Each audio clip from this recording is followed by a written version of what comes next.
स्वागत है दोस्तों हमारे इस YouTube channel Satish Chauhan study point पे। तो आज की इस वीडियो में हम लोग शेष रस एवं उसके बारे में पढ़ेंगे।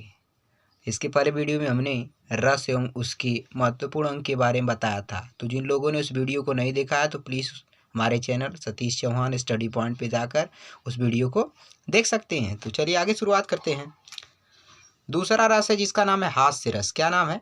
हास्य रस। अब देखिए हास्य रस होता क्या है। हास्य रस का स्थायी भाव होता है हास। हास माने होता है हंसी। हास मतलब क्या होता है? हंसी। परिभाषा क्या है देखिए, विकृत रूप यानी बिगड़ा हुआ रूप, आकार, वेशभूषा को देखकर मन में हंसी उत्पन्न करने वाली वाणी को सुनकर हृदय में जो आनंदपूर्ण उल्लास उत्पन्न होता है उसे हास्य रस कहते हैं।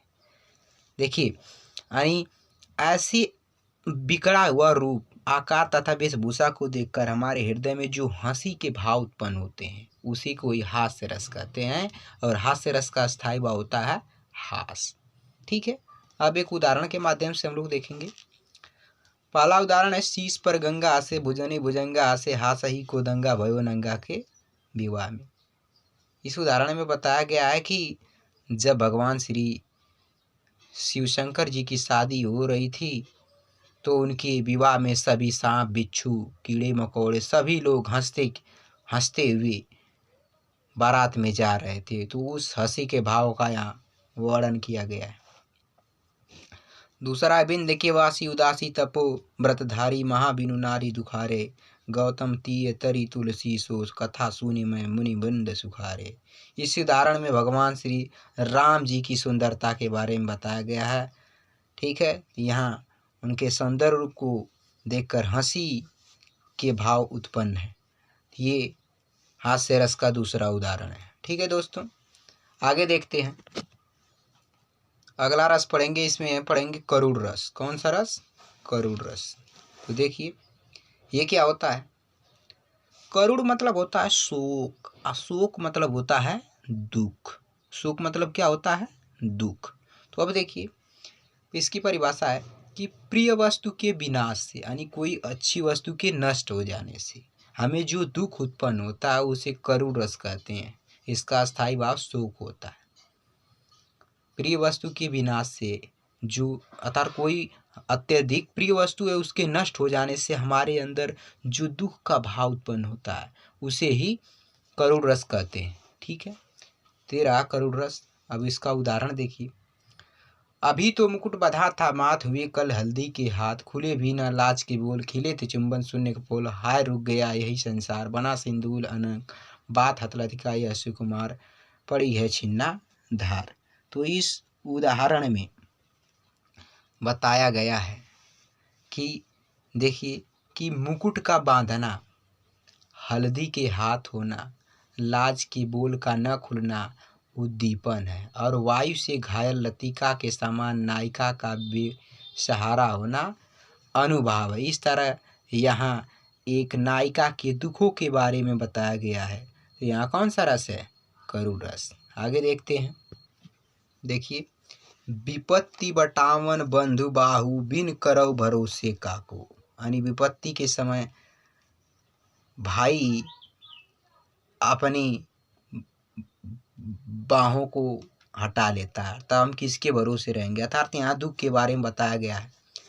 तो देखिए, राम राम कही राम कही राम राम कही राम तनु परिहारी रघुवर बिरह राउ गौवे सुरधाम। यानी जब श्री रामचंद्र जी वनवास को चले जाते हैं तो तब उनके पिता श्री दशरथ जी अपने दुखों के बारे में बताते हैं। तो यहाँ करुण रस के बारे में बताया गया है। देखिए, उधव मही ब्रज विसरत नाही वृंदावन गोकुल बन उपवन सघन कुंज की छाई। इस उदाहरण में बताया गया है कि जब भगवान श्री कृष्ण जी मथुरा चले जाते हैं तब गोपियों को उनकी याद आ रही है और यहाँ दुख के बारे में बताया गया है। प्रिय पति वह मेरा प्राण प्यारा कहाँ है दुख जल निधि डूबी का सहारा कहाँ है। यानी जब श्री रामचंद्र जी वनवास चले जाते हैं तो उनकी दुख में उनकी पत्नी सीता जी भी साथ में रहती हैं, तो भगवान श्री राम जी के दुखों के बारे में यहाँ बताया गया है। अगला उदाहरण देखते हैं। मणि खोए भुजंग सी जननी फंसा पटक रही थी शीश, अंधी आज बनाकर मुझको किया न्याय तुमने जगदीश।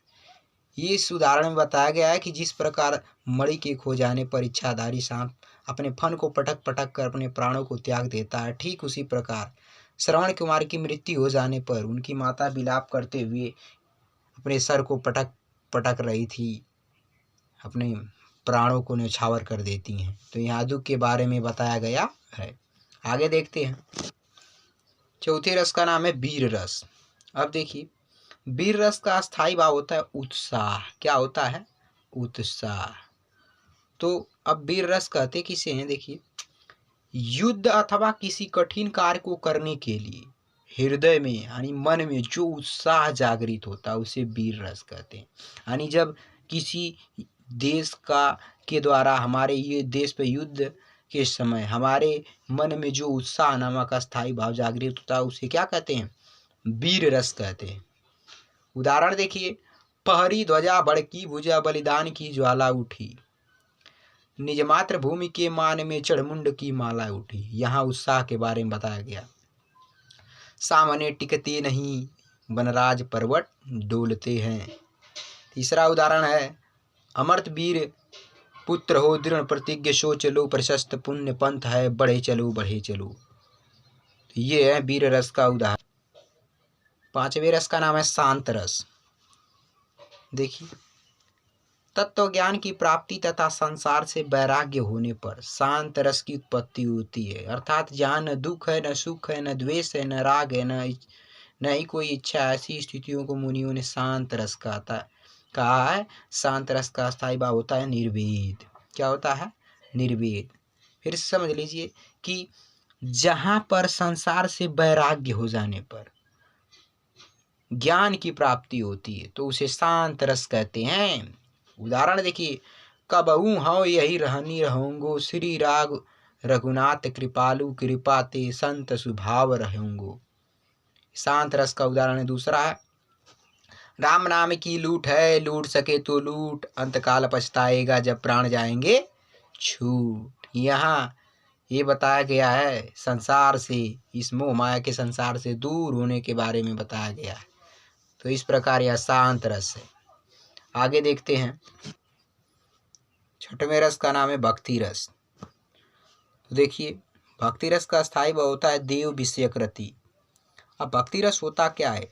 जहाँ भक्त और भगवान के बीच प्रेम का वर्णन होता है उसे क्या कहते हैं? भक्ति रस। जहाँ भक्त और भगवान के बीच प्रेम की बातें बताई जाती है तो वहाँ भक्ति रस होता है। जैसे, तू दयालु दीन हो, तू दानी हो, भिखारी हो, प्रसिद्धता पात की तू पाप पुंजहारी। यहाँ भक्त और भगवान के बीच प्रेम के बारे में वर्णन किया गया है। मेरी भव बाधा हरु राधा नागरी सोई, ज्यों तन की झाई परे श्याम हरित दुति हुई। इस उदाहरण में भगवान और भक्त के बीच प्रेम का वर्णन किया गया है। तो इस प्रकार यह भक्ति रस का उदाहरण है। आगे देखते हैं। सातवां रस, तो इसका नाम है रौद्र रस। अब रौद्र मतलब होता है क्रोध। तो देखिए, जब क्रोध नामक स्थायी भाव विभाव, अनुभाव तथा संचारी भाव से संयोग करता है तो रौद्र रस की उत्पत्ति होती है। रौद्र माने होता है क्रोध। तो देखिए, उदाहरण के माध्यम से हम लोग देखेंगे। उस काल मारे क्रोध की तन कांपनी उनका लगा, मानो हवा के वेग से सोता हुआ सागर जगा। तो इस उदाहरण में क्रोध के बारे में बताया गया। तो इस प्रकार कौन सा उदाहरण है? रौद्र रस का। दूसरा उदाहरण देखते हैं। श्री कृष्ण के सुन वचन अर्जुन क्रोध से जलने लगे, सब क्रोध अपना भूल कर करतल युगल मलने लगे। तो इस उदाहरण में भी क्रोध के बारे में बताया गया। तो यहाँ रौद्र रस है। आगे देखते हैं। आठवें रस का नाम है अद्भुत रस। अद्भुत मतलब होता है आश्चर्य। देखिए, अद्भुत रस का स्थायी भाव होता है विस्मय, अर्थात अलौकिक वस्तु को देखने से, सुनने से, स्मरण करने से हमारे मन में जो आश्चर्य नामक का स्थायी भाव उत्पन्न होता है उसको ही अद्भुत रस कहते हैं। जो उदाहरण, देख यशोदा शिशु के मुख में सकल विश्व की माया, क्षण भर को वह बनी अचेतन, हिल न सकी कोमल काया। इस उदाहरण में जब भगवान श्री कृष्ण एक बार मिट्टी खा लिए थे, तब उनकी माता उन्हें बार बार कह रही कि पुत्र तुमने क्या खाया है, दिखाओ। तब भगवान श्री कृष्ण ने सोचा कि मैं अपनी माँ को संपूर्ण संसार दिखा देता हूँ, और वे अपना मुंह खोलते हैं और अपने मुख में संपूर्ण संसार को दिखा देते हैं। इस अद्भुत आश्चर्य दृश्य को देखकर उनकी माता बेहोश हो जाती हैं।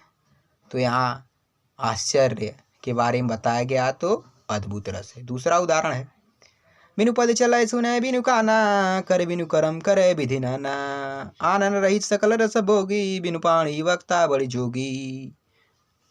तो यहाँ बताया कि बिनु पद चलय सुनय बिनु काना, बिना पैरों के वह चलने लगा, सुनय बिनु काना, और बिना कानों के वह सुनने लगता है। करे बिनु कर्म करे विधि जानना, और अपने क्रियाकलापों को विधि पूर्वक करता है। आनन रहित सकल रस भोगी, मुख नहीं है फिर भी सभी रसों का आनंद लेने वाला है। बिनु वाणी वक्ता बड़ जोगी, मुख नहीं है फिर भी बहुत बोलने वाला है। अर्थात यहाँ आश्चर्य के बारे में बताया गया है। तो इस प्रकार कौन सा रस है? अद्भुत। अगला रस देखते हैं। 9वां रस का नाम है भयानक रस। भयानक का स्थायी भाव होता है भय। भय माने होता है डर। क्या होता है? डर।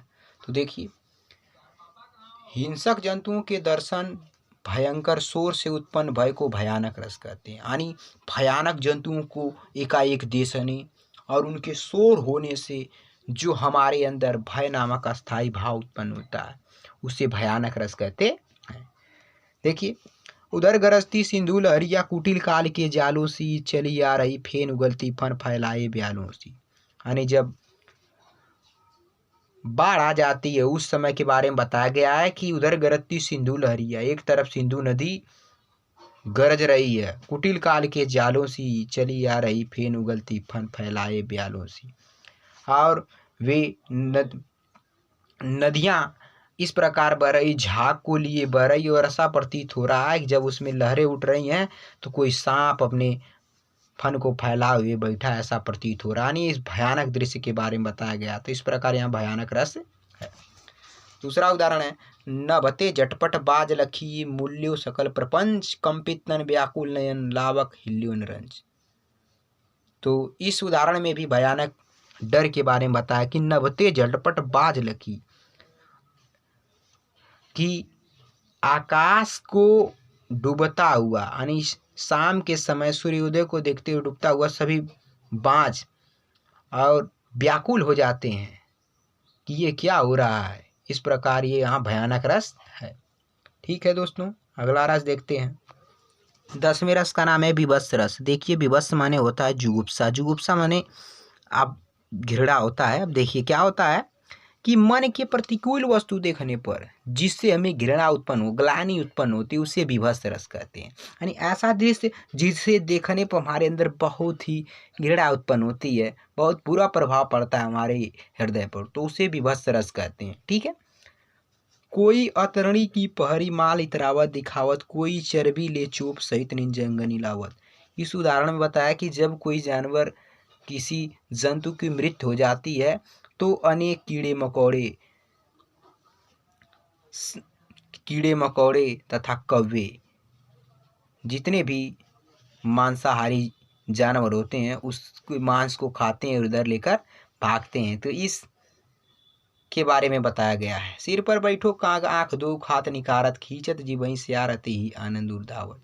इस उदाहरण में भी बताया गया सिर पर बैठो काग, यानी जो मृत जानवर उसके सिर पर कौवा बैठा है, उसकी दोनों आँखों को खा रहा है और निकाल रहा है। खींचत जीवहीं सियार, और जो सियार है वो जीभ, अपने जीभ के द्वारा उसके मांस को खींच रहा, अति ही आनंद उर्धावत, और बड़े आनंद के साथ दौड़ रहा है उस मांस को लेकर। तो ये रहा विभत्स रस।